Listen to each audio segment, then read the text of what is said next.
Bueno, desde mi punto de vista, creo que aquí lo que es importante, o lo primero que deberíamos hacer, es reformular la pregunta que me hacéis, y en vez de pensar qué relación se establece entre el arte y la educación, deberíamos de pensar qué relación sería interesante que se estableciese entre el arte y la educación.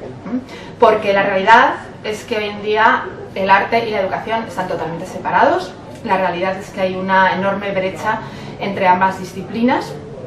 El origen de esta brecha tiene lugar en los años 60, cuando por primera vez las instituciones formales y concretamente la escuela entra el arte de la mano del teórico Victor Lowenfeld y su libro que se llama El desarrollo de la capacidad creadora.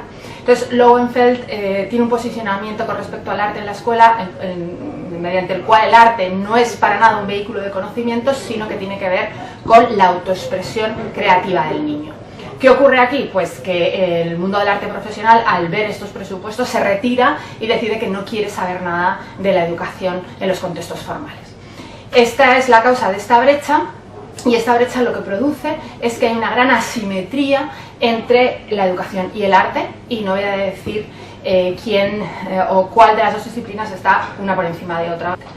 Entonces, si nos hacemos estas preguntas, para mí, por ejemplo, ¿qué sería interesante que la educación aprovechase del arte, o qué elementos pueden ser útiles a un educador del mundo del arte? Bueno, pues la primera cuestión que me parece importante es el pensamiento divergente. Yo creo que la educación está demasiado imbuida de un pensamiento lógico, positivista, científico, y ha abandonado otras formas de crear conocimiento, como es el conocimiento creativo, el conocimiento rizomático, el conocimiento más horizontal, ¿no? Entonces creo que esta es una de las formas de trabajar de los artistas y del arte que la educación debe de recuperar. Por otro lado, creo que una de las cosas que ha perdido la educación definitivamente es el placer, mientras que el placer es el centro de la experiencia estética, ¿no? Entonces esto creo que es algo muy interesante que los educadores podemos recoger de los artistas, y especialmente la experiencia estética que tiene que ver con el cuerpo. En la educación realmente hemos perdido el cuerpo, ¿no? Pensamos que el único organismo que se pone en funcionamiento es la cabeza, y todos sabemos que no pensamos con la cabeza, pensamos con el cuerpo, ¿no? Entonces disciplinas como el performance, disciplinas como la danza utilizan el cuerpo entero, y creo que esto es algo que tenemos que recuperar en la educación. En un tercer punto, creo que todos los artistas se consideran productores culturales e intelectuales, mientras que los educadores no nos consideramos como tales. Esto es otra de las cosas que tenemos que recuperar. Y por último, creo que todos los artistas, o muchos de ellos, trabajan por proyectos. Trabajar por proyectos significa procesos largos, significa etapas, significa cocer a fuego lento. Y esto es algo que definitivamente en educación no se hace, sobre todo en educación artística, donde todo tiene que ser en poco tiempo, todo tiene que ser deprisa, todo tiene que ser sin etapas, y esto es algo que debemos de abrazar de lo artístico, lo proyectual. Ahora bien, también tenemos que ir en la otra dirección, y hay muchas cosas que los artistas y los comisarios deben de aprender de los educadores. ¿Cuáles son estas cosas? Por un lado, creo que es importante que artistas y educadores aprendan a ceder. Creo que artistas y comisarios son los que llevan a cabo esta asimetría, están en un mundo con muchos privilegios y tienen que aprender a ceder esos privilegios. Y sobre todo, para mí es muy importante que artistas y comisarios entiendan que las prácticas educativas son prácticas culturales autónomas generadoras de conocimiento. Es decir, son tan autónomas y tan válidas como las prácticas comisariales o las prácticas artísticas. Creo que artistas y comisarios tienen que abandonar esa idea de que los educadores, las educadoras, somos su voz y estamos aquí para darles servicio. Hay otros vídeos en Tablero que hablan de esta problemática, y creo que es interesante ahondar sobre ella, ¿no? Y hay muchos teóricos como Carmen Morsch, como Luis Kamitzer, que abogan por la independencia de las prácticas educativas con respecto a las prácticas comisariales y artísticas. Por otro lado, creo que una de las cosas que tiene que aprender el arte de la educación es trascender la teoría.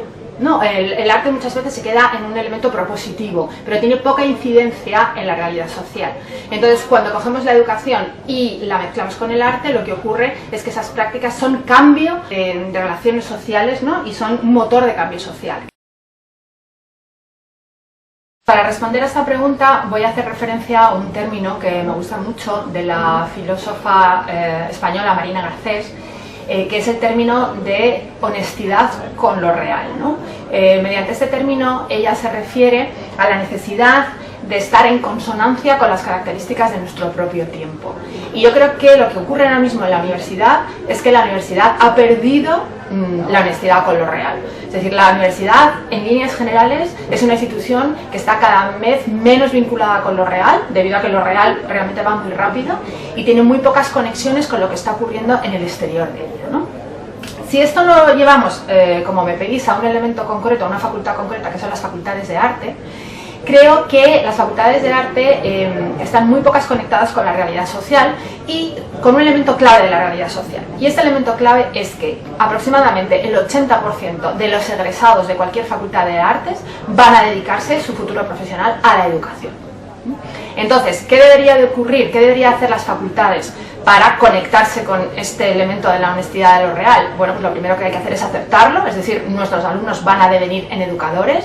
Esta educación es una práctica cultural crítica que está al mismo nivel que las prácticas artísticas y por lo tanto tenemos que formarles en educación y esa educación artística con la que les formamos tiene que ser una práctica contemporánea. Es decir, las facultades no pueden más separar el arte de la educación, privilegiar la figura del artista frente a las figuras de los educadores, sino que tienen que justamente hacer lo contrario, hibridar ambas prácticas, por supuesto integrarlas en sus currículums, entender la educación como un futuro profesional tan válido y tan interesante y tan crítico como el arte y desde este punto de vista conectar con esa realidad social que es la multidisciplinaridad, que es la base de cualquier acción que tenga lugar en el 2016.